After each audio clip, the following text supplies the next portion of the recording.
mère d'un jeune homme à peine sorti de l'adolescence, Gwendoline Amon avoue avoir eu des soucis à lui faire comprendre le danger des drogues et autres substances. Il y a quelques semaines, elle était la tête d'affiche de Meurtre en Haute-Savoie, un téléfilm policier, sur France 3.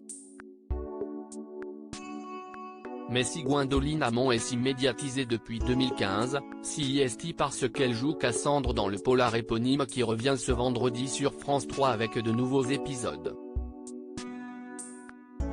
À l'occasion, elle était l'invitée ce 6 avril du Buzz Télévision du Figaro.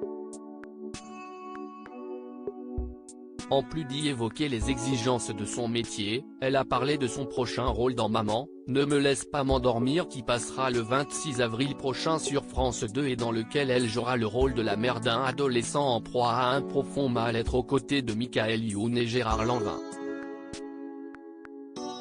Lors de son interview, l'actrice qui interprète le rôle de l'une de ses meilleures amies, a décrit l'histoire vraie dans laquelle elle joue, l'histoire d'un jeune homme qui va, comme beaucoup d'adolescents, succomber à un pétard, une ligne qui va faire des crises d'angoisse et avoir des insomnies.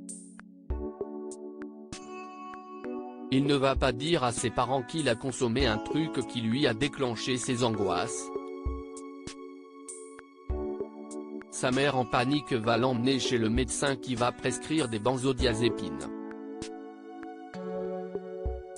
Si est une molécule addictive et sur un cerveau d'adolescent. Il va tomber dans une addiction telle qu'il en est mort à 18 ans il y a 5 ans. L'adolescence, je ne sors à peine. Gwendoline Amon décrit alors la période difficile traversée par son amie dont le livre a été adapté par Sylvie Testu. Cette amie a été d'un courage, d'une dignité comme je n'aille jamais vu. Elle a tout fait pour sauver son fils. Quand elle a compris qu'il était addict, elle est rentrée dans une guerre et elle n'y est pas arrivée. Expliquant que le but du téléfilm est de prévenir les ados et les parents de cette addiction aux médicaments qu'elle appelle un problème de santé publique, citant le chiffre de 250 000 morts chez les adolescents, Gwendoline Amon explique s'être servie, pour ce rôle, de sa propre expérience de maman qu'elle a raconté ce jeudi. L'adolescence, moi je ne sors à peine avec mon fils qui a 19 ans, si est un âge très particulier où on est influençable, on est en pleine construction, on a besoin de s'émanciper où on ment et en plus on a le lobe frontal totalement immature et il régit la prise de risque, la prise de décision et il n'est mature qu'à 24 ans. Tout ça fait qu'on ne communique pas toujours bien avec ses enfants, on croit les connaître mais les mômes derrière font leur vie, ce qui est normal. Ils ne disent pas la vérité parce qu'ils ont peur de la répression. Et tout à coup ils peuvent être happés par une addiction qu'on ne voit pas et en mourir.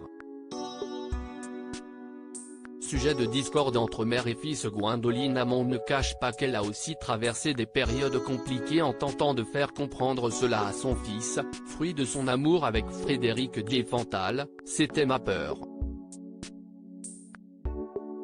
Je n'ai qu'un enfant en plus donc je suis complètement focus et je me disais, si est un garçon, si est sûr qu'il va fumer des pétards, et être tenté de sniffer les capsules de je ne sais pas quoi et de faire des conneries.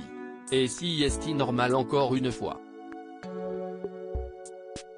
On passe tous par là, il faut que jeunesse se passe.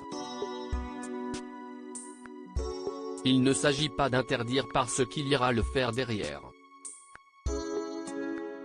Il s'agit de communiquer, de dire j'ai eu ton âge, je sais ce que si est, je sais que t'as envie de t'amuser, d'essayer des trucs, sache que ça si est dangereux, qu'on n'est pas tous égaux, que ton pote va super bien gérer, toi tu vas faire un bas de trip, attention.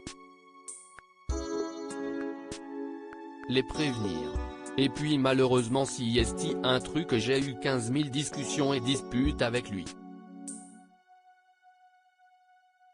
Parce que si est un job à l'année jusqu'au moment où il a le déclic et il dit ok, j'ai compris, si est pas mon truc. J'ai vu des potes qui, À lire aussi Gwendoline Amon, son beau message à son fils Gabriel Diefenthal pour l'anniversaire de celui-ci.